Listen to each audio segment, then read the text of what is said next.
Oh, the light don't. Oh God. Okay. You want me to open this? I just want some more light. Does light work? Yeah. You know, I find it. You know, when you like sweep, the art of sweeping, if you actually took the time to actually grab a pan and watch all the little tiny bristles move all the dirt in like one area, it's so satisfying. But what it teaches you in its actual moment is you're just focusing and just literally just completing one task, one thing at a time. And you know, I always get a kick out of monks, like far away. Far. My teacher used to do. Venerable Bufun does it all the time. I just love watching him because this is all you see. That's all you see. And then he moves so gracefully around the monastery. We could never get it when we were young monks. We were like, "Oh my God, do you not want to watch Netflix? There's so many shows to watch." But you know, it's just this is one right here. And they're also meditating in those moments about their breathing, their habits, their tendencies, everything. Right. But we've gotten so lazy where we have, you know, like robots doing it for us. In meditation, let's talk about anger. Everyone has anger, right? Yes. Which is, when we're angry, we don't pay attention to the anger. We pay attention to who we're angry at. Notice the difference? Yeah. You hear the difference? Mm-hmm. We're not paying attention to who we're paying attention to who we're angry at and not the anger itself. But when we sit and we meditate, when you have pain, you're not focusing on the pain. You're focusing on you who are having the pain. So therefore, we have lost touch with the art of being human. And so the sweeping teaches you to be human again. Then we clean everything by hand, which teaches humility. But no one ever gets that little tiny stuff. So every time when I hear the word consumerism, and I hear first world country and drones and iPhone, we get allergic to that. We're boring monks. Wait, and then you were saying something about the glass ceiling? Stained glass windows. Mm. Stained glass windows at church or cathedrals. So and I think that was the highlight of my day, was the cemetery. It was so simple. Simple, clean. You're right. And I was just like, I was thinking to myself, I'm like, I wish my body was a robot where I don't have to feed it, don't have to do so many things to keep it running, you know, so I can just enjoy the cemetery the entire day without having to pee, poop, eat, sleep, to meditate. And the cemetery helped me realize that you're running out of time, dude. You need to achieve enlightenment quick. Yeah. Clock's ticking, dude. So everywhere you look, there's like, There's nobody. yeah, it's dead people. You know, and you don't have anywhere to run. Yeah. And I did not want to leave that cemetery today. Did not want to leave. Venerable Lee here knows I didn't want to leave.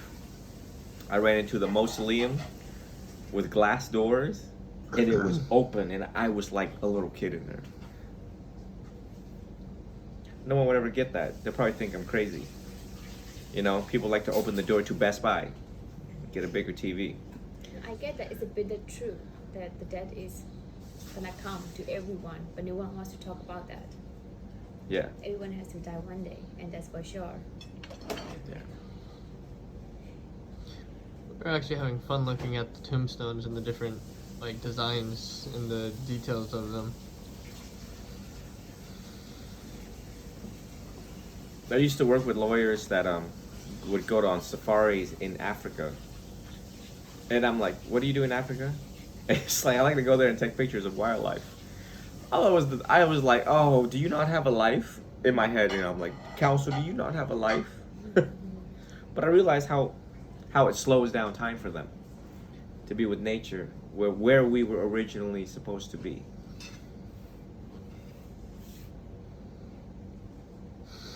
feel like I'm boring people out in this room. No, you're not. I'm so passionate about the subject. I know what you mean. It's a like, deep It's like realization. knowing and realization difference. We know, but you realize when you But we don't are want to in the face it. moment. Yeah, and I don't want to lose touch with our practice. You know, I don't want to touch money. I don't want to touch a lot of things. I don't want to lose the heritage of this beautiful practice. And we, you know, and like, so I'm 36, so I got like another like 30 or 40 more years before I complete my life cycle. And that's not a lot of time. It takes such a long time for us to change. That's what Buddha saw when he get out from the palace, the death. Yeah, he after 29 years old, he's like, I gotta go. See ya. No one could stop him.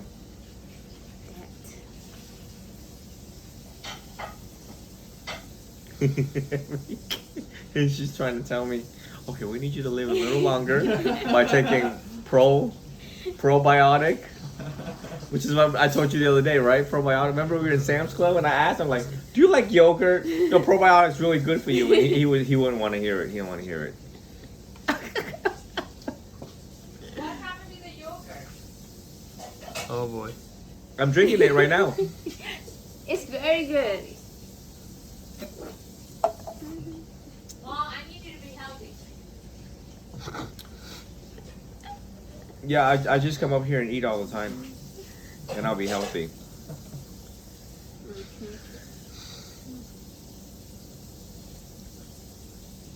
Take me to the cemetery often, and I'll be healthy. Please don't take David to cemetery. Please don't do that. I can come along. I would be so happy when I get my casket. Oh my god.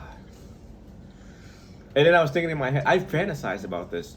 And I was like, I want a hearse.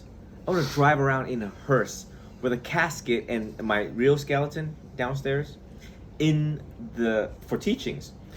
Monks are supposed to get out of a hearse, pull the casket out with them, and go wherever they teach, they bring it. It's like show and tell. Oh, I'm really boring these people out. This is not interesting. No, No, I was gonna ask Không ai something, muốn ngủ but ngầm it's, ạ. I didn't want to do it on Thì the thay live là stream ngầm như 'cause vậy, it's chúng đây thêm ạ. No, you can ask. Go ahead. That's what it's for. They don't care. I don't want to mix or cause any conflict. With what? Religion? No, ask. Who cares? I Well, talk you- without a filter.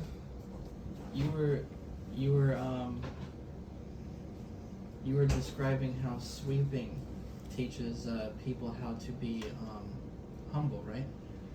To be humble, to be human, to experience the moment. Humility To too. live in the moment.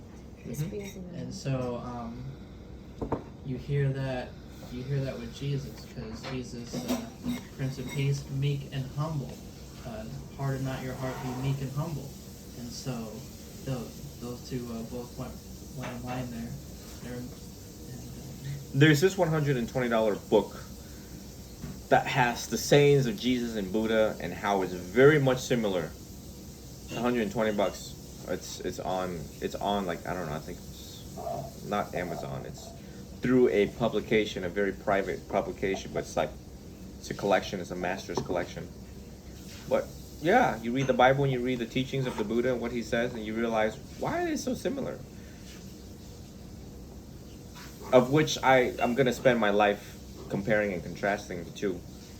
We have so much teachings to go through. It's such a joy to have the energy to go through them. The energy that we have from the food that you all have offered to eat. Oh my gosh, is this in there? Oh God, now I look like a pig. Oh my God. People are like, venerable, there's chocolate cake in your video. What is going on here? Oh. Behind the scene. Behind. Oh. I can only imagine in their head. Oh, he was partying over there. But yeah, I mean, I think everybody else think that 30 or 40 years is a long time to live. How do you measure this? Just look at how long it takes for you to complete one book, and you realize you don't have a lot of time. Yeah. You need to Right, work on yeah. that. Just look at how many. Yeah, literally by the days when I'm carrying I change so much by the days. I watch myself change my perception and the sense of urgency in my mind. You know, as soon he knows it, and that's why he drags his books with him. I'm so hard on Lee when it comes to like studying and like, okay, you have energy, you have time right now. Come on, get to it. So we drag our books with us, and I feel this guilt when I can't complete 20 pages in one day. And I'm like, what's the matter with you? And literally in traffic at like a red light for the intersections that I know that is long, I put the car in neutral, open up, and I try to squeeze in like 1 or 2 paragraphs. And I realize that I don't have a lot of time. Clock's ticking. The treasures inside of these books is timeless over and over again. It's literally like necessary medicine. We eat good food, right? No doubt about it that the food that you all make is some of the finest foods in the world. But when we talk about spiritual food, Mental. right, Giving food to mental. right. It's like soup. It was a chicken soup for the soul. Oh yeah. Remember those books, those series?